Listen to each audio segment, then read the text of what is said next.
Welcome to Mintel's Little Conversation podcast.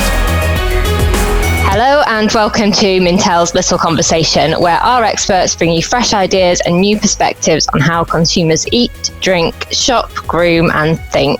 My name is Sam Dover. I'm a senior beauty and personal care analyst here at Mintel, and today I'm your host, joined by my colleagues Nick, Rebecca and Chi to discuss the evolution of live streaming. So to get us started, can I just all ask you to briefly introduce yourselves? So we'll start with Nick.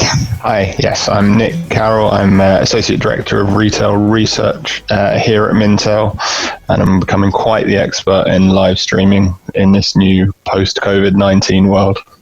Amazing. Rebecca? Hi, I'm Rebecca McGrath. I'm Senior Media Analyst here in the UK. And Chi. Hello, this is Chi. I'm based in Shanghai at the moment, and I look after the Mintel China report of retail. Amazing, thank you. So I feel like there's been a whole lot of discussion around the growth of live streaming since the COVID-19 outbreak in particular. And so for me, this is something that I know very little about. So I'm just really interested to know who is engaging with live streaming. Is it very much that it's a young person's activity, and what kind of content are they streaming? Rebecca, I know that you can probably tell me a whole load of stuff that I don't know. Yeah, this has been a very exciting time for live streaming. We've seen massive growth across the board, all the major platforms, Instagram, Facebook, Twitch, which is a gaming live streaming service. And I think right now it's still, it is a sort of platform mainly used by the young. But as this sort of crisis evolves and more people are getting used to using sort of video conferencing services like Zoom, I think we're going to see more people sort of outside of that traditional young demographic start using these streaming services more and more. So it's definitely becoming more mainstream. Yeah, definitely. I mean, I've definitely guilty of that with family and stuff. Even got my parents on Zoom now, and they never would have known what Zoom was before the outbreak. So, and we're recording on Zoom as we speak because obviously we can't all be together. So, as you say, it's going to be interesting to see how that evolves. Chi, I'm really interested. I feel like China is a long way ahead of the Western world when it comes to live streaming. So similar question to what I've just asked Rebecca, really. What are consumers engaging with, and where are they live streaming content in China? Yeah, I think originally the live stream platform or apps were more about like gaming or live sport originally, about like a couple years ago. And then the most interesting things happened in 2019 last year, actually, when Taobao, Tmall, the biggest e-commerce platforms, they really rocked up with their live streaming services. And they got two very popular live streaming hosts. One is a male called Li Jiaqi, and the other is a lady called Via. And I think with the help of them, and by now people now know more about like, okay, now you can use the live streaming to like, okay, selling the products to the consumers rather than just like providing like entertainment or live shows to the audience. And since then, now we are seeing more social media platforms, for example, like a short video platform like TikTok, because originally I think TikTok is more like short video platform rather than a live stream platforms because it's so popular now. So they try to integrate and they try to evolve into like live streaming platforms. And then, but originally with like entertainment or maybe like short stories, but now they are more into like lifestyle, like traveling, beauty, cosmetics, and a lot of products. And now I think you are seeing like more brands like using like TikTok or maybe like just using Taobao to selling their products. So it's whole kind of like evolving world at the moment. Sorry, I was going to say, I think especially the evolution of TikTok is so interesting because it's only just become a major sort of platform here. And but I sort of had a lot of thoughts about, well, it can't just be what it is so far, which is about these short, highly edited videos, very fun. But already you see Instagram ready to sort of incorporate those kind of features. So I think this is a really interesting time for that evolution of live streaming on TikTok. And I was just wondering how you saw the difference of TikTok in China versus here now, and whether it's significantly evolved. I think at the beginning, I think we need to say there are two versions of TikTok. One is the TikTok for the Western users, and then the TikTok for the Chinese users. There are two separate platforms because the censorship of the social media stuff going on in China. So the other thing is like the TikTok in China now is, I think, a step further than the UK or the US TikTok, because now what they were thinking is like they want to go beyond entertainment. So it's not anymore about like, okay, young little girls or maybe a gentleman in his 40s, like doing dance with the music. Because originally, I think TikTok is more like a music, and you make your fun videos and you upload and you share with other people. And how did it get popular? But now I think because they think they need to extend their audience. So they want to bring more content into their platforms. So you will see now they are working with a lot like influencers into, for some like beauty influencers, or maybe like technology influencers. So now they will live stream their knowledges or talking about their products or talking about their skills or life experience. So they try to make sure they are going into like a vertical kind of platform rather than just entertainment platforms, and providing all kinds of like content. So I think probably in the next step for the TikTok in UK and the US, I think might go in the same route, because I think it's like YouTube, like the YouTuber. I think for some like those like young beauty YouTubers, they are doing their coachings, the tutorials on YouTube, and then after that, once they get famous, they start to set up their own brands and selling their products on their YouTube channel. I think that's probably another route going down for the TikTok. So I think Chi, you've touched on it a couple of times there as well. I think we know that live streaming is, pegged as a big opportunity for retail. But again, I feel like China is further along this path than in the UK. So I'm interested to know kind of, Chi, from your perspective, how retailers have been embracing live streaming. But also, Nick, I know that this is something that is starting to come to the forefront more so in the UK and in Europe as well. Yeah, well, I guess I'll start because it's quite a short story. I think we're not just a little bit behind what's going on in China and other countries in that area of the world. We're significantly behind. There have been sort of experimentation, and everything I'm talking about here is pre-COVID-19. I'll come on to the post-COVID-19 world in a minute, but we have seen some experimentation.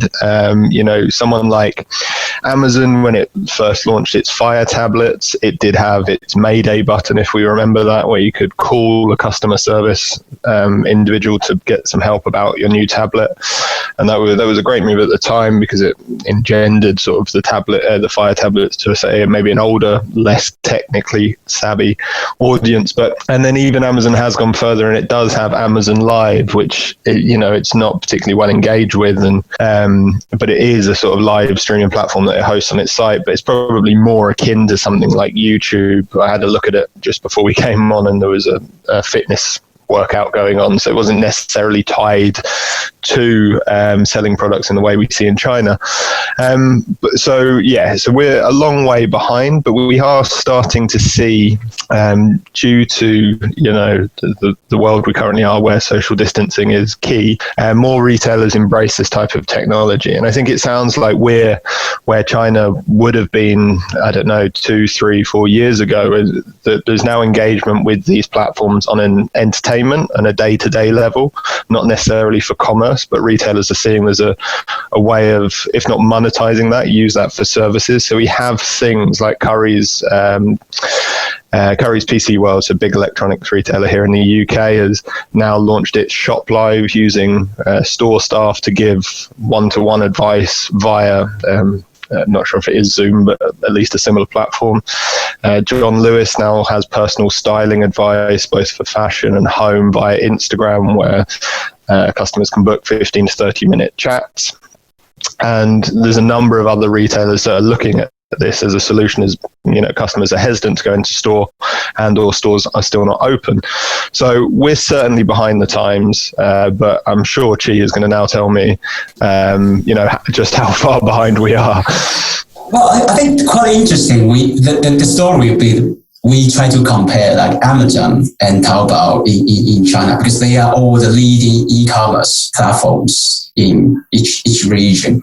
And I think one thing quite different is like when I'm writing with Summer, like for the fashion retailing report or children's wear reports, for those apparel stuff. And now we are seeing Taobao is no longer just a purchase channel, but also the source of information and also the source of inspiration, i.e., people constantly log into Taobao or Tmall and just glance through different stores, different maybe influencers, maybe petty business owners on Taobao. So it's a way, I think it becomes kind of like a way how they kill their fragment times. So it becomes, it's a daily activity for them, just like, okay, I got hooked by my Taobao apps. And I think that's the whole strategy Alibaba wants to, the user to be like, sticking to these apps as long time as possible and try to integrate more functions into these app. So originally, I would say, Taobao is pretty similar to Amazon, just like, okay, it's a purchase channel.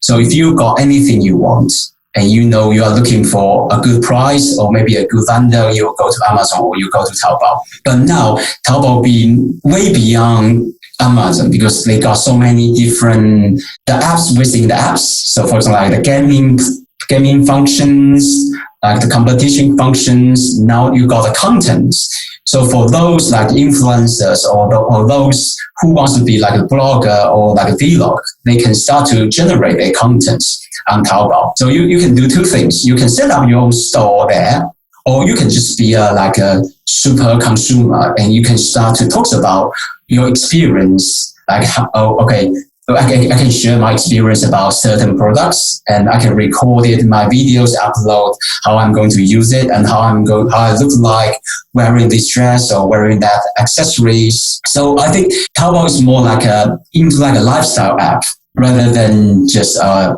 purchase channel app. And so I think it's quite natural for them to integrate the live stream functions into this app. So it allows those petty or small and medium-sized like business owners, it's got new toys to engage their customers. So before that, they rely more on positive feedback from the consumers. They encourage consumer to post like your feedback on these products or on those shops, and they encourage them to upload photos about how you finding those things. And now they just allows the sellers to upload or start the live stream, so they can really demonstrate the products instantly or lively to their customers. And they can have like, instant communication. If you have anything you want to ask me, if you want, for example, like maybe there's a young lady demonstrate, the latest jacket from Korea, and maybe the viewer might say, can you turn around, let me see this angle, or maybe turn around, see that angle. So the host will just do that. So I think it's more like it's a quite powerful way for the consumer really to engage with the host and also to engage with the seller. But for Amazon, I think at the moment it's more like, I'm more like a shopping mall, and I let you to list your products there, and that's it. So you don't really see like the consumers have this kind of like lifestyle or daily engagement there. Yeah, and I think that's the key point, is that we know from Mintel's own data that Amazon is top of mind for people that are shopping online in the UK and in the US. But actually for many people, they only go there right at that last part of the purchase journey. They've seen it somewhere else. They know Amazon's, cheap or, competitively priced, to put it a better way. And they go there and purchase and then leave. But what you're talking about is increasing dwell time on the site and engagement with the platform, which is crucial, not just for any retailer, but for a business online. And I think that's really powerful. And I think Actually, I think Rebecca will probably be far better placed to speak about this, but the cutting out of influencers is really key within that. I was just on your first point about people going to Amazon, which is your last point. We just got some data back for our upcoming social media report that shows how uncomfortable people still are with purchasing in-app on social media.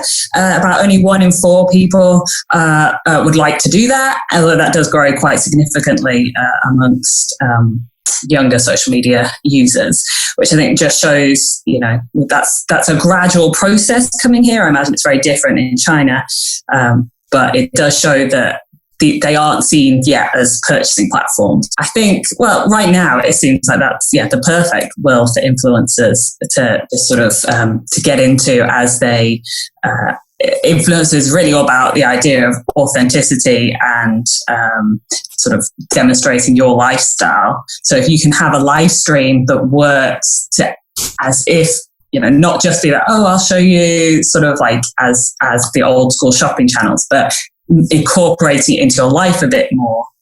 I think there's, that's a really powerful potential influencing world to get into. Well, I think I just want to highlight that's one major difference between the Chinese consumers, their attitudes towards social media, and also the UK-US consumers, their attitudes towards social media.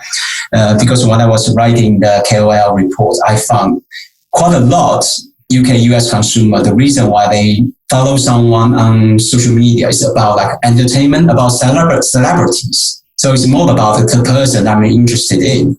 But on the other hand, in China, when we talk about like what kind of account you follow on social media, in here, I think people more about like interested in its products. They are more interested to see someone like the influencer talking about products, and they will try to demonstrate the strengths or the weakness of the products, or maybe based on their personal experience. So the way how they see social media is quite different. In China here, they tend to see social media as a source of information, and also the KOL or the influencer they trust is kind of like the way how to save their time when they need to verify, or when they need to do, just like a shortcut for me to do my home studies about the products I'm looking to, or the product I'm interested in. And also by looking into like the products introduction by those famous influencers is the way how they get to know new products. So I think it's kind of like behavior differences between China and also the Western society. And that's the reason why I think Taobao or Tianmao will be quite easier for them to really tap into this kind of behavior by launching, live stream and so on. Interesting. I'm just going to quickly, this could be very much showcasing a big gap in my knowledge, but did you say KOL, Chi? What does KOL stand for? Well, KOL stands for Key Opinion Leaders. Perfect. Well, actually, they are influencers, but in China, in the Chinese context, I think for the brands and for the research agencies, they prefer to use KOL, the Key Opinion Leaders. But actually, they are just influencers. It's the same terms, but they use different words. Oh. Perfect, thank you. I just had to sense check that. Amazing. So, I mean, I know we've talked a little bit about how COVID-19 has obviously accelerated engagement with live streaming. I'm really interested if you all think that kind of trend has longevity, so to speak. What is live streaming offering that is different to other static video content online? And is it that it feels a bit more authentic because it's live, or is it simply just about instant gratification? I think in media, this is the big question about a lot of our changing behavior is this really going to last? And live streaming is one of those main points. I think, it'll be nothing like it is right now with sort of the intensity of the growth and use. But I do think it serves a purpose in people's lives that will make it a permanent feature. And also, just once people are comfortable with new behaviors, they tend to keep up with them. And as I said, more people are experimenting with streaming live, even if it's just a small number of people on these video platforms. And that is a behavior then that they may translate onto more different apps. And then it's just a wide range of options that live streaming presents, whether that's entertainment or retail or just socializing. So there's just so many areas it can get into, gaming being one of the biggest. And also there's just the fact that this is going to be an ongoing issue. COVID, it's not about to go anywhere anytime soon. And particularly for those major events, we're going to see live streaming have to play a key role for quite a long time. Yeah, I think I would agree with all of that. I think, even in as Rebecca said, in the short to medium term, as we continue to social distance and, continue to battle with the outbreak, obviously it's going to continue to be heightened around these areas. But you look longer term around things, about businesses looking to allow more working at home, consumers will naturally become, using this type of technology, things like Zoom or whatever it may be, more frequently in their day-to-day lives. So I think that breaks down that sort of hesitancy barrier that we've seen other platforms pre this outbreak not necessarily get the type of audience they would need to, make these services worthwhile. I think the crucial aspect is it convenient and does it add benefit to me as a consumer? And I think on both fronts it does. When you see, something like John Lewis, his Instagram, where it can, get an expert to look around your home and judge it, which obviously sounds terrible if you're not particularly comfortable with how your home's looking at the moment. But, that is far more convenient than going to store, showing pictures or explaining and say, I want this, etc. You can get in and out and do that service very quickly. I think, Rebecca's other point, that naturally it will dip down in terms of the number of people engaging in these. You just see in the entertainment world, the number of DJs or bands doing, live stream concerts. Once they can get back on the road and, get in front of real audiences, that's going to die down. But the legacy is what Chi is talking about, those experts in those areas. And I think that's why the retailers that we've seen, or the businesses that we've seen do it, have done it very well in terms of UK so far, in that they're using their customer service experts to be the front of that. They've not partnered with someone else. They've got someone there that actually is an expert in that area. And I think that's the key moving forward, not necessarily, passing the buck to an influencer, which is still very powerful. But if you're going to give expert opinion, you need an expert there to be able to do that. I think the most interesting things during the COVID-19 lockdown period for the physical retailers is they try to use the live stream as a way to still presenting themselves to their potential customers. Also, I think maintain the engagement, just like wanting their consumers say, oh, don't forget me, we're still there for you. For example, like I remember the most interesting things, like for those like gym tutors or like the personal trainers during the lockdown period, they will try to provide like a free live stream sessions and broadcast on those popular social medias. And I think that's the way how they try to engage with their potential customers. They know they need to retain this good relationship, and once things return to normal, they will come back to the studios. And also for those like the offline store, I think they started to realize it's the way how they can build up a closer relationship with the potential customers within their area.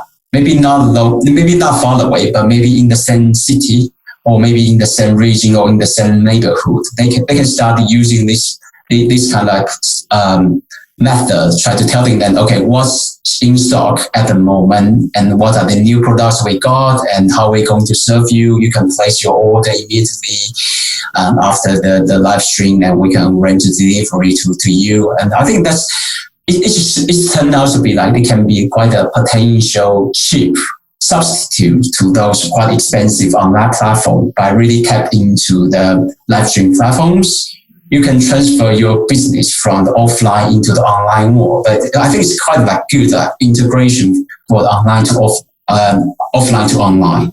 I was just going to go to Nick's point about influencers, and I think just that it's going to vary via industry, obviously, about which industries you want and markets you want the expert in, and which you want the sort of influencer, where it is meant to be that person who isn't an expert, doesn't have a particular loyalty supposedly, and they're the ones demonstrating the product to you, the ones just like you. So yeah, it's going to we're going to see it have different impacts on the different retail markets.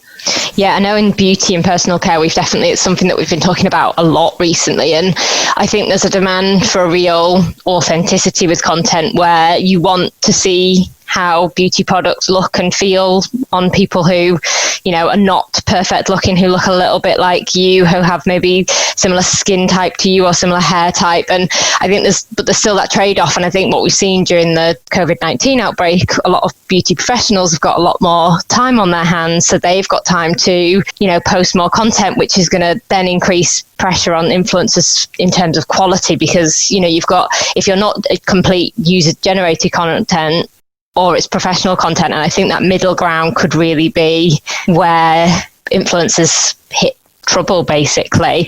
So, and that kind of leads quite nicely really onto my next question, which is, what impact will the rise of live streaming have on social media influencers?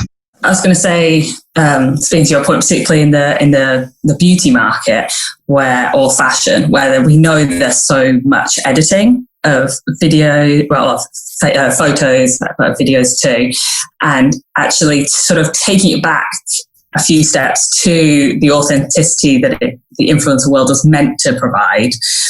Live streaming being harder to sort of manipulate can really, I think people grasp onto that. It's like, oh no, that's what they actually look like, which will be a big role in the beauty and fashion worlds. Yeah, definitely. And so Nick and Chi, how do you think the rise of live streaming will change how retailers work with influencers? Well, I think now we are seeing new things. What's happening in China nowadays? Like now they are recruiting new people.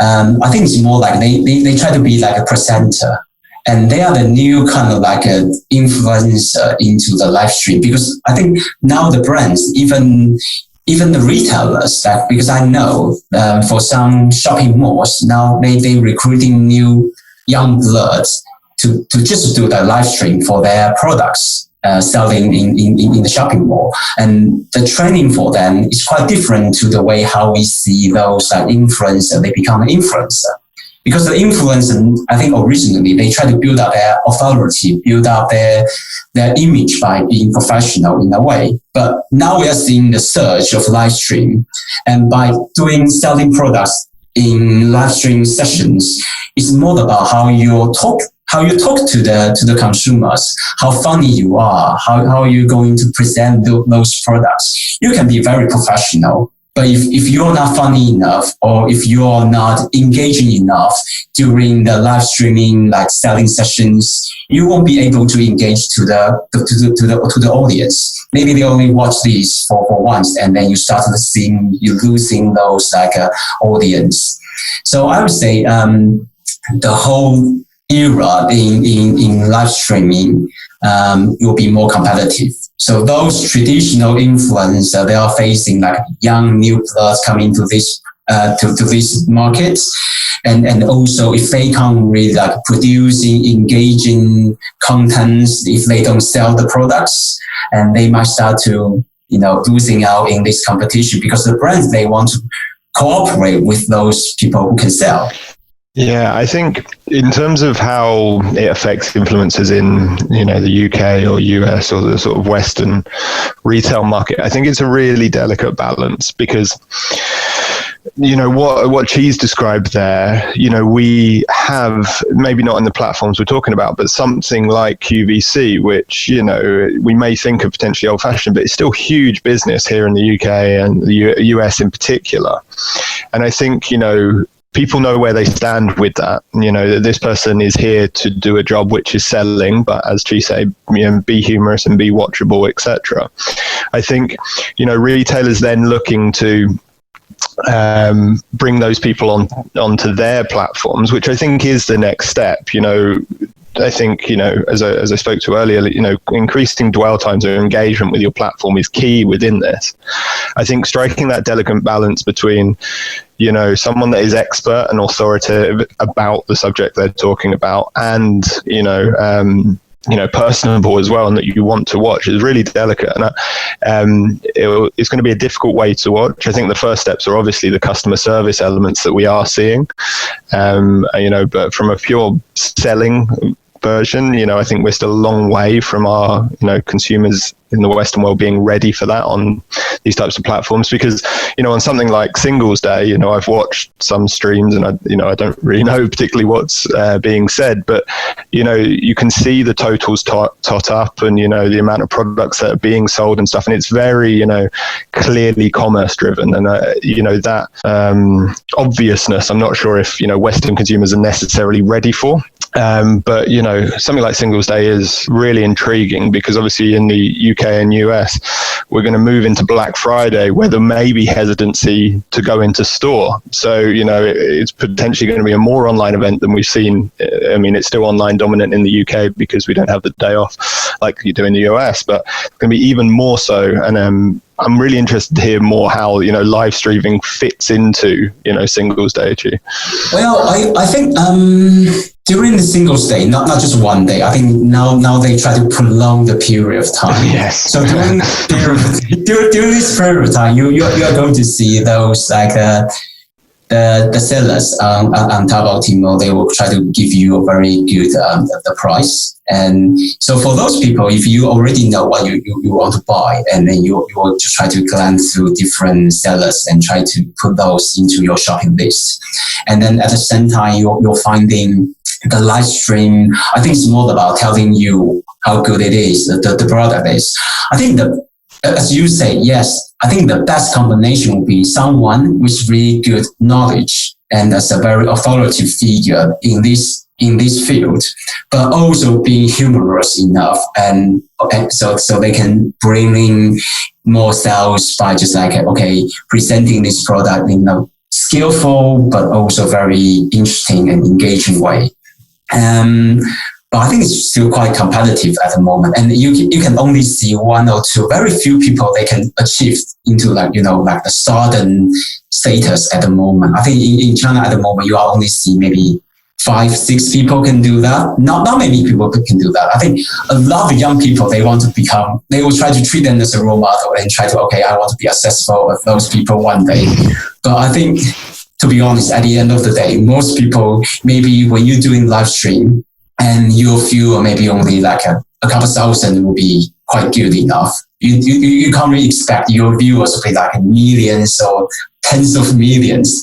They're only for those really, really big stars, to be honest. Tens of millions of views in the UK would be seriously impressive. That's reserved for the Queen. I was going to say, in terms of the influencer world, it's also about the fact that it is these influencers, a lot of time, they're coming with the ideas. There's so much creativity there from the millions of people who are creating videos that the brands and the retailers they haven't come up with, and trends they wouldn't actually been able to foresee necessarily. And the sort of creativity of those videos is really, it's driven by the creators and the influencers, and then retailers can understand that and work with them. But so I think it's going to be fascinating just to see what trends come out of the creators, what ways they figure out themselves how to make really interesting selling videos that aren't just stood there, clearly selling you an item and showing you all the different sides of it. I think we're going to see some really exciting sort of developments there. I think that's one thing quite interesting happening in China is that you are now seeing a lot of leading company owners, like the CEOs, for example, like the CEO of McDonald's or like the CEO of Glee, the air conditioner, and they are hosting the live stream to the customers. And I think that's quite interesting in one way. It's because they are quite authoritative in a way, because they are really the business owner, they are the leaders in this field. And when they host the when they host the live stream, I think quite a lot of consumers, they're just quite curious. Okay, how are you going to present these things? Are you going to really give us a good discount to the products? And what any new things or any like trade secrets you are going to share about this on these sessions? So I think this now is a trend because we are now seeing those like famous people or celebrities. They are trying to enter this live stream world. Amazing. So I've got kind of one last question, but I don't know if this is actually two last questions. So you can either answer both or pick and choose as you will. But I'm interested to know if there's anyone in particular that you guys think are doing a good job in the live streaming world at the minute. So be that an influencer, be that a retailer or a social media platform. And then on top of that, how do we see live streaming evolving in the future?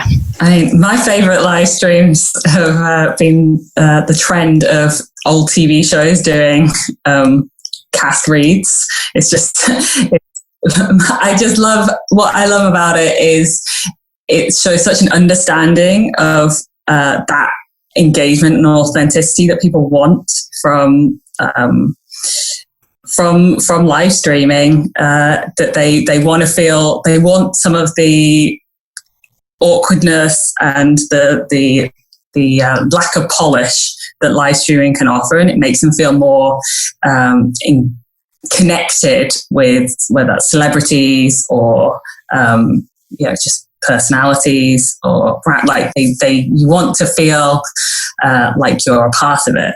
And I think the fact that people want to show up to watch cast reads is just it's such an interesting phenomenon that I think really sums up one of the aspects that live streaming can offer people, and also it's just well done by the broadcasters and those celebrities themselves to understand pretty immediately that this is something that people would want. Interesting. So who's been doing that? It's like a bunch of particularly the older shows like Chuck and Community, like a lot of these old comedies. So it's very funny people engaged. Yeah. And then, it's just a very interesting trend that they were quick to understand, especially as these broadcasters have so little new content at the moment. So they're going to have to experiment with all kinds of ways to provide content to people. Interesting. I don't have a plethora of people to choose from in the retail sector at the moment, and I have to say I haven't used John Lewis's Instagram services at the moment. But I think in general, I think you broaden it out to more social-based content and video streaming. I think someone like IKEA has done very well since the lockdown has come into effect here. I think both from its usual quite very good social media content, but it's also quickly conned on to the trend in more in-home cooking. So did a live stream about how to make its famous meatballs, how to make your calls Zoom ready, that type of thing. I think their content has been relevant and engaging, crucially done with experts speaking to those trends we've talked about. So that one sticks out. I mean, others, the rise of the sort of the home house plants and that wellness trend that's going along there. Someone like Patch Plants has been an online flower retailer, has been on in terms of giving workshops and classes and things like that. So there's a few examples that I think are great. They're more traditional compared to what Chi has been describing through this podcast, but I think there's been some good content out there so far. Yeah, and I think the interesting thing with all of that is that it's just it's not necessarily about hard selling all the time from retailers. It's interesting that it's just keeping you at the forefront of the consumer's mind, and just engaging your consumers and just speaking to them during this time. I just wanted to really highlight Instagram a bit more. They've been really at the forefront of this in sort of the UK and the US. And this Instagram Live has become such a big thing and been used by a variety of different people, just average person to celebrities. But it's also presented a really interesting development for Instagram TV. Their longer form video platform, which hasn't really taken off the way they would have wanted yet. But now the live streaming content can be automatically transferred over Instagram TV, which is providing this plethora of really popular content and really providing a sort of a purpose for Instagram TV that people weren't quite sure they needed with when you have YouTube, that's such a major player here.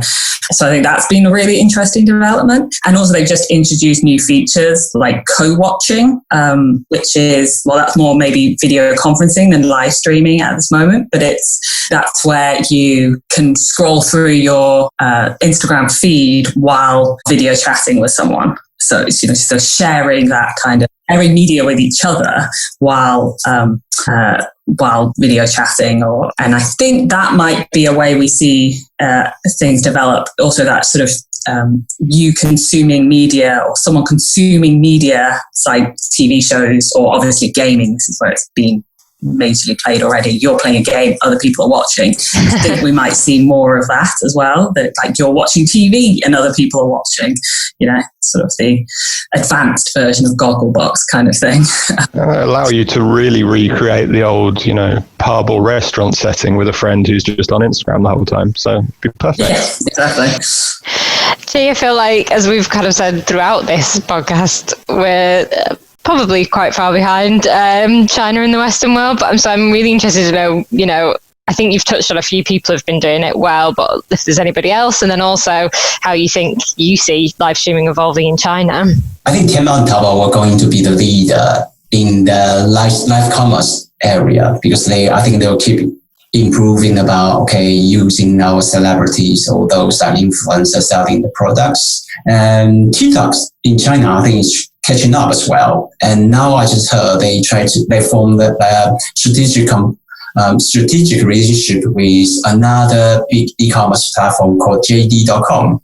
So I think from now on, they'll try to using the supply chain, the logistics of JD.com to sourcing about, any products they'll be selling on TikTok.